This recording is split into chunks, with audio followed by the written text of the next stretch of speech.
But for those in deeply underserved communities, the ability to see a provider at all, to get a cervical cancer screening, to see a family planning doctor, to see a physician of any kind has consigned too many women to too much unnecessary suffering, and yes, even death.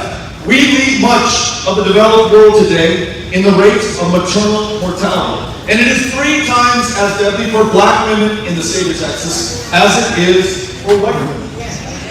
We are listening to women all over the state who are telling us about what this means for them and wondering aloud if they will be able to afford to stay here, if they will continue to be alive if they remain here. We must win this election because they are counting on us right now. This is our defining moment of truth, and it cannot be found wanting. It means each of us must do all that we can with what we have, where we are.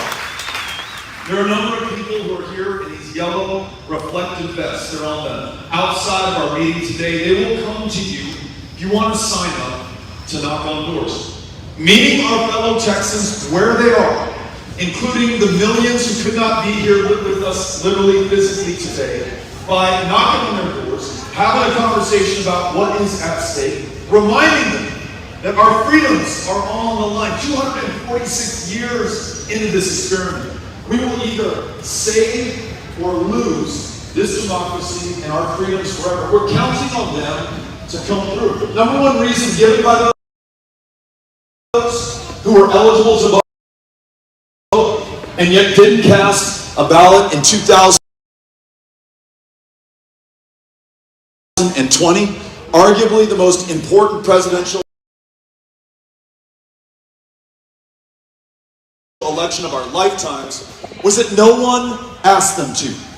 You can be that person that they are waiting for right now. You will transcend the television ads, the stuff that we see or ignore on social media, that mailer that you may open or might just collect dust on your kitchen table. You will make a connection so powerful, so profound, it will transcend all of that stuff. And any hesitation they have about participating in this next election and making sure that they are an active participant in this democracy. We're going to win because we understand how important this is and the work that we have to do and that we cherish these freedoms. And though Greg Abbott may have decided a year ago when he signed this total abortion ban into law with no exception for rape, with no exception for incest, he may have thought that that was the right way for Texas to go. But 82% of the people of the state, including 76% of the Republicans in Texas, strongly disagree with this. This abortion ban may reflect Greg Abbott. It does not reflect us or the freedoms that we are going to fight for and win in this election. You with me?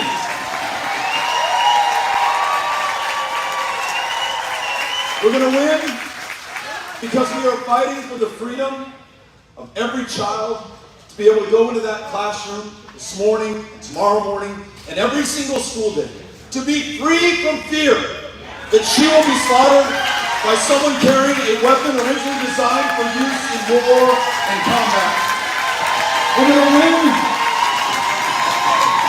because we are running against the government who, 14 weeks and counting, cannot be bothered to lift a finger to protect those kids in those classrooms. Our 3 kids in El Paso who are sophomores, freshmen, and in the 6th grade, your kids in classrooms throughout Fort Bend, kids across the other 252 counties of the state of Texas. This guy, Greg Abbott, who could call a special session to go after trans kids, who could call a special session to go after Texas school teachers under the auspices of CRT, who could call a special session to weaken our very democracy and the ability to vote, will not call a special session to stand up to the NRA and the special interests and stand up for our kids.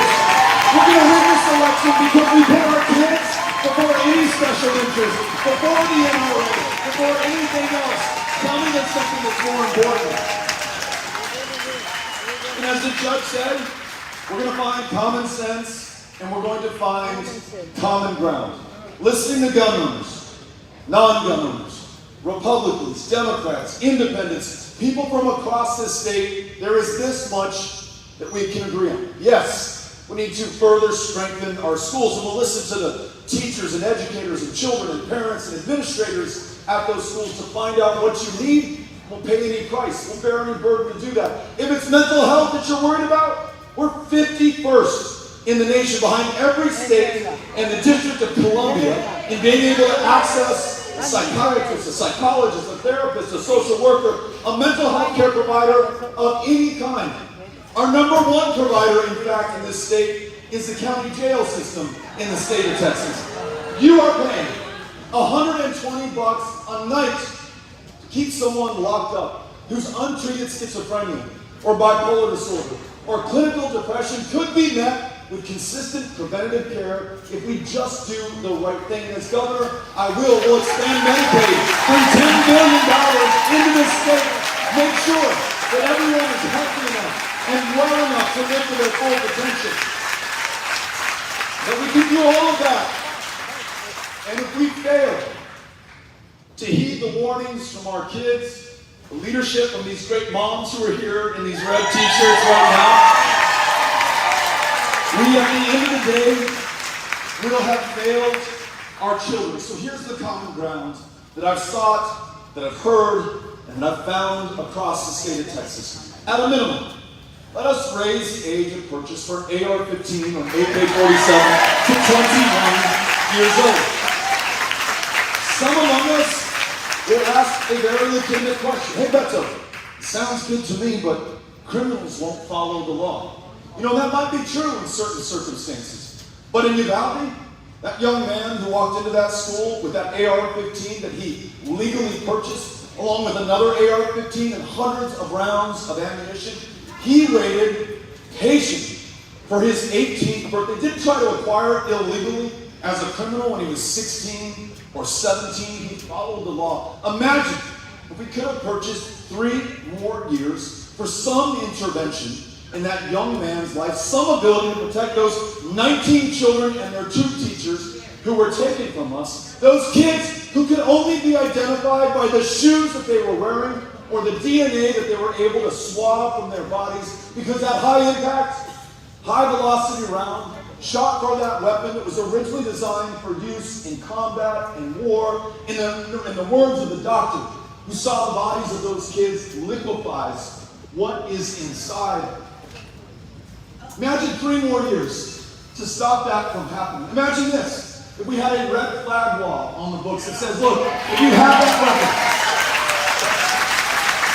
and you are threatening to use that firearm against yourself, against your family, against those kids in that classroom, against anyone at all, there will be a legal process and much due process within it to make sure that we can intervene before it is too late.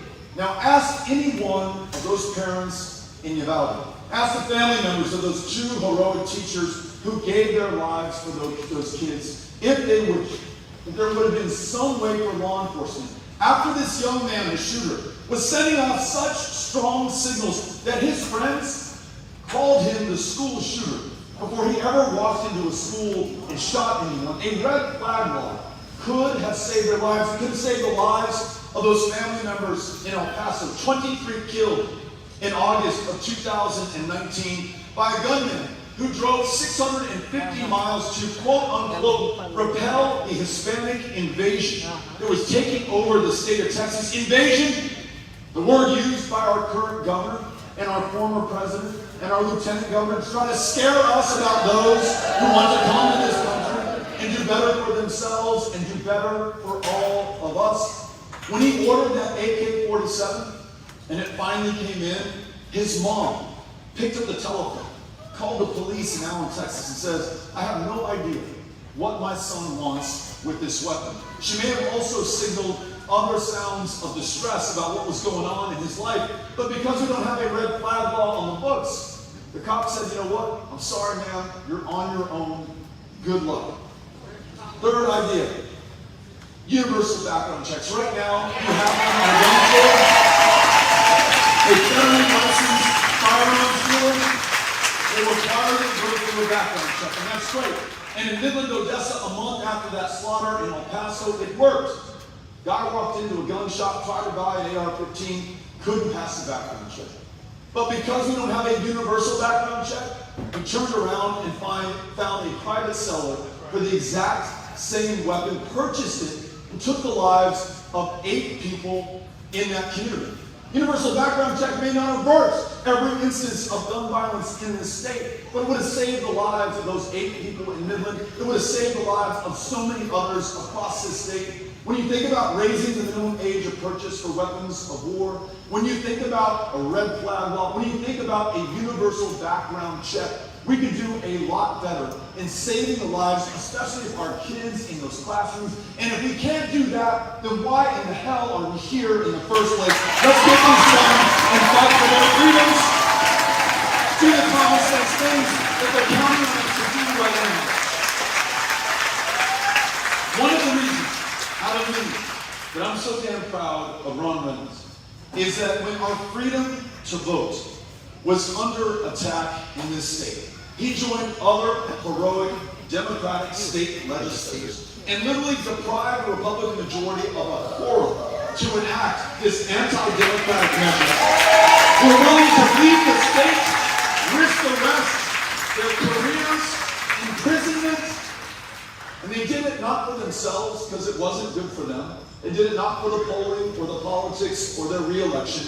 They did it for all of us. And yet, despite their heroism, and their courage, their tenacity, and their determination, Governor Abbott called special session after special session and has now made this the toughest state in the union, bar none, in which to cast a ballot or to register to vote. In March of this very year, during our primary elections, 13% of the mail-in ballots cast were rejected by the state of Texas. Not 13% of the people who could have voted stayed at home or got to the polling place and couldn't figure it out. They requested a ballot by mail. They passed the bar, it was sent to them, they filled it out, they put all the information on, they put it in the envelope, they sent it in. 13 out of 100 times it was rejected. A 95-year-old Texan, we don't know if this guy is a Democrat or Republican, no me importa, does not matter, had his request to vote by mail rejected not once, but 3 times, because Greg Abbott's new anti-voter law says that if you want to vote by mail, including if you're 95 years old, including if in 1944 you were willing to give your life to fight fascism half the world away, to defend democracy here at home, you must remember the form of ID with which you originally used to register to vote and match it with the one that you have today, even if you originally registered to vote 75 years ago. Tell me if there's anyone in this room who's more earned the right to vote than that guy who's willing to die for our right to vote.